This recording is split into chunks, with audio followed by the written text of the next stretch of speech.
Hema committee റിപ്പോർട്ടുമായി ബന്ധപ്പെട്ടുകൊണ്ട് നിയമപരമായ തുടർ നടപടികൾ സ്വീകരിക്കാൻ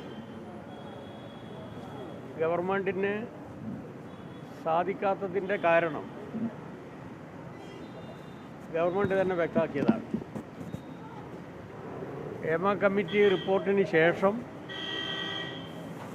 പരാതികൾ ഉന്നയിച്ച എല്ലാ വനിതകളുടെയും പരാതി പരിശോധിച്ച് FIR ഇട്ട് ശക്തമായ തുടർ നടപടികളിലേക്ക് ഗവൺമെൻറ് കടക്കുകയാണ്. ബഹുമാനപ്പെട്ട കോടതിയുടെ വിധി എന്താണ് എന്ന് ഞാൻ മനസ്സിലാക്കിയിട്ടില്ല. നിങ്ങൾ പറഞ്ഞതിൻ്റെ അടിസ്ഥാനത്തിലാണ് ഇപ്പോൾ ശ്രദ്ധയിൽപ്പെട്ടത്.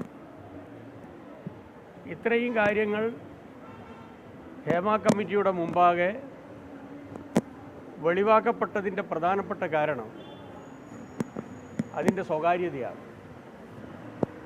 മൊഴി കൊടുത്ത ആൾക്കാർ ഒരു രൂപത്തിലും ഇത് പ്രസിദ്ധീകരിക്കാൻ പാടില്ല എന്നും ഇത് സ്വകാര്യമായി വെക്കണമെന്നും ഇതിൻ്റെ ഭാഗമായി ഏതെങ്കിലും രൂപത്തിലുള്ള ക്രിമിനൽ നടപടികൾക്ക് ഞങ്ങൾ ആഗ്രഹിക്കുന്നില്ല എന്നും കമ്മീഷൻ മുമ്പാകെ കൊടുത്ത മൊഴിയുടെ അടിസ്ഥാനത്തിലാണ് ബഹുമാനപ്പെട്ട കമ്മിറ്റി, ഹേമ കമ്മിറ്റി, ഗവൺമെൻറ്റിനൊരു കത്ത് കൊടുത്തത്. ആ കത്തിൽ സൂചിപ്പിച്ചത് ഇത് സ്വകാര്യമായി വെക്കണം, ഇതിൻ്റെ ഭാഗമായിട്ടുള്ള തുടർ നടപടികൾ, ക്രിമിനൽ നടപടികൾ വ്യക്തിപരമായി ഉന്നയിച്ച ആൾക്കാർക്ക് തുടർ നടപടികൾ സ്വീകരിക്കുന്നതിന് അവരുടെ സ്വകാര്യത ഉറപ്പുവരുത്തണം എന്നുള്ളതാണ്. അപ്പോൾ അവരുടെ സ്വകാര്യത ഉറപ്പുവരുത്തി തുടർ നടപടികളിലേക്ക് പോകുന്നതിന് ഗവൺമെൻറ്റിനെ സംബന്ധിച്ചിടത്തോളം ഉണ്ടായിട്ടുള്ള നിയമപ്രശ്നം നിങ്ങൾ പറഞ്ഞതിൻ്റെ അടിസ്ഥാനത്തിൽ ഇപ്പോൾ പരിഹരിക്കപ്പെട്ടു കഴിഞ്ഞു. ആ ഒരു വ്യക്തത കോടതിയിൽ നിന്ന് ലഭിച്ചതിൻ്റെ അടിസ്ഥാനത്തിൽ ബഹുമാനപ്പെട്ട ഗവൺമെൻറ് തുടർ നടപടികൾ കമ്മീഷൻ റിപ്പോർട്ടുമായി, ഹേമ കമ്മിറ്റി റിപ്പോർട്ടുമായി ബന്ധപ്പെട്ടുകൊണ്ട് സ്വീകരിക്കും. എന്നാൽ അതിനു മുമ്പ് തന്നെ ബഹുമാനപ്പെട്ട ഗവൺമെൻറ് വെച്ച സ്പെഷ്യൽ ഇൻവെസ്റ്റിഗേഷൻ ടീമിൻ്റെ മുമ്പിൽ വന്ന എല്ലാ പരാതികളും ഇപ്പോൾ പരിശോധിക്കുകയാണ്, FIR ഇടുകയാണ്, ചിലരുടെ സ്ഥാനം തെറിക്കുകയും ചെയ്തിട്ടുണ്ട്. ഇതിനേക്കാളും അപ്പുറം ഒരു ഗവൺമെൻറ്റിനെ സംബന്ധിച്ചിടത്തോളം യാതൊന്നും ചെയ്യാൻ സാധിക്കില്ല. ഇനിയിപ്പോൾ ഈ പരാമർശം ബഹുമാനപ്പെട്ട കോടതിയുടെ ഭാഗത്തുനിന്ന് വന്നതിൻ്റെ അടിസ്ഥാനത്തിൽ ഹേമ കമ്മിറ്റി റിപ്പോർട്ടുമായി ബന്ധപ്പെട്ടുകൊണ്ട് ജസ്റ്റിസ് ഹേമ പറഞ്ഞതിനപ്പുറം കടക്കുന്നതിന് ഗവൺമെൻറ്റിന് ഇപ്പോൾ സാധിക്കും. അങ്ങനെ ഒരു വഴി ഇപ്പോൾ ബഹുമാനപ്പെട്ട ഹൈക്കോടതി തുറന്നിട്ടതിൻ്റെ ഭാഗമായി എളുപ്പമായി ഗവൺമെൻറ്റിനെ സംബന്ധിച്ചിടത്തോളം. അല്ലാതെ ഗവൺമെൻറ്റിനെതിരെ യാതൊന്നും ഒളിച്ചു വെക്കാനില്ല എന്നും ശക്തമായിട്ടുള്ള നിലപാട് സ്വീകരിക്കുമെന്നുള്ളതും ഗവൺമെൻറ് തന്നെ വ്യക്തമാക്കിയതാണ്. അതിൻ്റെ ഭാഗമായിട്ടാണ് 7 അംഗ IPS ഉദ്യോഗസ്ഥന്മാരെ, അതിൽ 4 ആൾ വനിതകളാണ് വെച്ചതിൻ്റെ ഉദ്ദേശം തന്നെ അതാണ്. ആ നടപടികൾ ഇപ്പോൾ ആരംഭിച്ചു പോയി, തുടർ നടപടികൾ സ്വീകരിക്കും. വൈകിപ്പോയതിൻ്റെ കാരണമാണ് നേരത്തെ ഞാൻ സൂചിപ്പിച്ചത്. ബഹുമാനപ്പെട്ട ഹേമ കമ്മിറ്റിയുടെ മുമ്പാകെ വന്ന മൊഴികളുടെയും ആ മൊഴികളുടെ അടിസ്ഥാനത്തിൽ ബഹുമാനപ്പെട്ട ജസ്റ്റിസ് ഹേമ ഗവൺമെൻറ്റിന് നൽകിയിട്ടുള്ള കത്തുമാണ് തുടർ നടപടികൾ നിയമപരമായി സ്വീകരിക്കുന്നതിന് കാലതാമസം വന്നത്. ഇപ്പോൾ അത് എളുപ്പമായി, ഗവൺമെൻറ്റിനെ സംബന്ധിച്ചിടത്തോളം എളുപ്പമായി. അത് തന്നെയായിരുന്നു ഗവൺമെൻറ് ആദ്യം തന്നെ പറഞ്ഞത്. അപ്പോൾ അതിനെ സംബന്ധിച്ച് യാതൊരു പ്രശ്നവുമില്ല. പിന്നെ ഇവിടെ രണ്ടാമത് വന്നത് സ്പീക്കർ അല്ല, ചാണ്ടീൻ്റെ എന്താണെന്നുള്ളത് എനിക്കറിയില്ല. ഞാൻ പത്രത്തിൽ വന്ന വാർത്തയേ ഉള്ളൂ. അത് പിന്നെ അതെ, കേന്ദ്ര സർക്കാരിൻ്റെ അഭിഭാഷക പാനലിൽ ഒരു പ്രമുഖനായിട്ടുള്ള ഒരു MLA വന്നതിൻ്റെ ഔചിത്യം അദ്ദേഹം തന്നെയാണ് വ്യക്തമാക്കേണ്ടത്. അതെന്താണ് എന്നുള്ളത് എനിക്കറിയില്ല.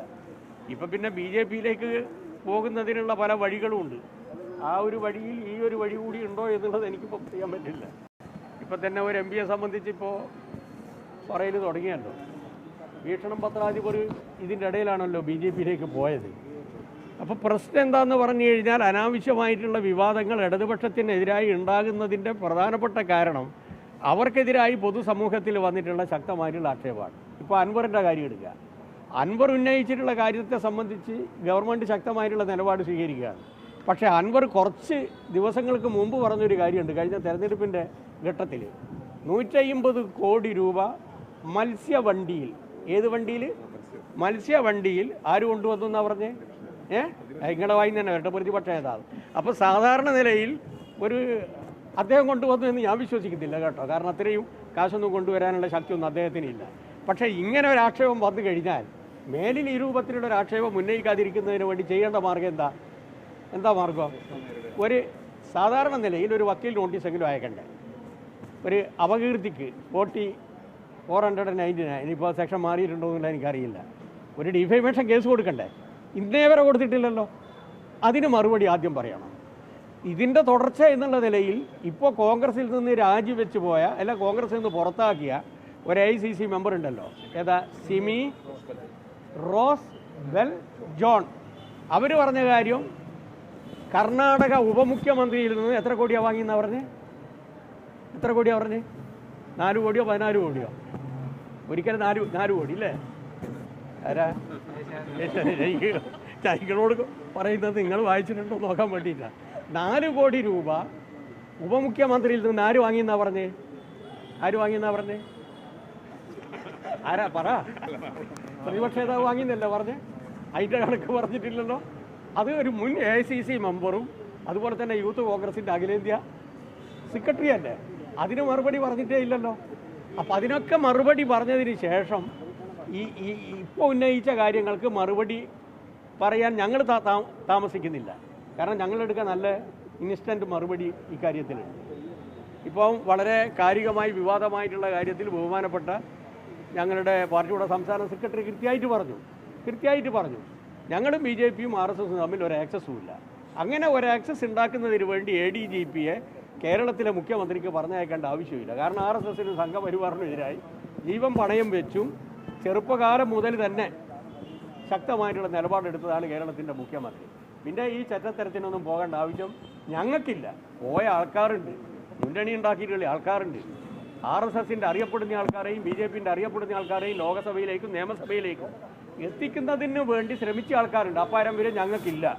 അതുകൊണ്ട് ബഹുമാനപ്പെട്ട മുഖ്യമന്ത്രിക്ക് ഈ രൂപത്തിൽ ഒരാളെ RSS BJP തമ്മിലുള്ള നല്ല ബന്ധം CPMന് സ്ഥാപിക്കാൻ വേണ്ടി ഒരിടനിലക്കാരനെ വെക്കേണ്ട ആവശ്യമില്ല എന്ന് കൃത്യമായി പറഞ്ഞു. ആര് പറഞ്ഞു?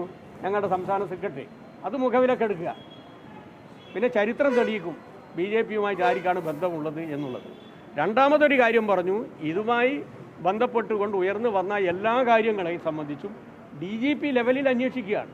DGP ലെവലിൽ അന്വേഷിക്കുന്ന ഒരു കാര്യത്തിൽ അതിൻ്റെ ഉള്ളിലേക്ക് കടന്ന് മെറിറ്റിലേക്ക് കടന്ന് ഞങ്ങൾക്ക് സംസാരിക്കാൻ പറ്റില്ല, ബഹുമാനപ്പെട്ട മുഖ്യമന്ത്രിക്ക് സംസാരിക്കാൻ പറ്റില്ല. അതുകൊണ്ടാണ് ബഹുമാനപ്പെട്ട മന്ത്രി ഇക്കാര്യത്തിൽ മൗനം പാലിക്കുന്നത്. ഇങ്ങനെയുള്ള ഒരു പ്രശ്നം വന്ന സമയത്തിൽ ഒരു പരാമർശം അദ്ദേഹം നടത്തിയതിൻ്റെ ഭാഗമായി നിയമസഭയിൽ തന്നെ കേരളത്തിൻ്റെ പ്രതിപക്ഷ നേതാവ് പറഞ്ഞ കാര്യം ഇതാ പോലീസ് അന്വേഷിക്കുകയാണല്ലോ, പിന്നെ ഇതിനാ ബഹുമാനപ്പെട്ട മുഖ്യമന്ത്രി ഇതുമായി ബന്ധപ്പെട്ടുകൊണ്ട് പരാമർശം നടത്തുന്നത്. അപ്പോൾ അത് അന്വേഷിക്കുന്ന ഉദ്യോഗസ്ഥന്മാരെ ലീഡ് ചെയ്യലാണ്.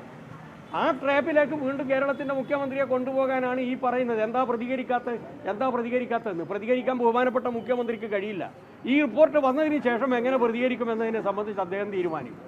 അപ്പോൾ അതുകൊണ്ട് എന്തുകൊണ്ടാണ് ബഹുമാനപ്പെട്ട മുഖ്യമന്ത്രി പ്രതികരിക്കാത്തത് എന്നുള്ളതിൻ്റെ ലളിതമായിട്ടുള്ള ഉത്തരവാണ് ഞാൻ പറഞ്ഞത്. ബഹുമാനപ്പെട്ട മുഖ്യമന്ത്രിയുടെ തന്നെ അറിവോടും അതുപോലെ തന്നെ സമ്മതത്തോടും കൂടി വെച്ച ഒരു ഉയർന്ന ഉദ്യോഗസ്ഥൻ കേരളത്തിലെ പോലീസിൻ്റെ തലപ്പത്തുള്ള DGP അന്വേഷിക്കുന്ന ഒരു വിഷയത്തിൻ്റെ ഉള്ളിലേക്ക് കടന്ന് ബഹുമാനപ്പെട്ട മുഖ്യമന്ത്രിക്ക് യാതൊന്നും പരാമർശിക്കാൻ സാധിക്കില്ല. അതുകൊണ്ടാണ് അദ്ദേഹം പറയാതിരുന്നത്.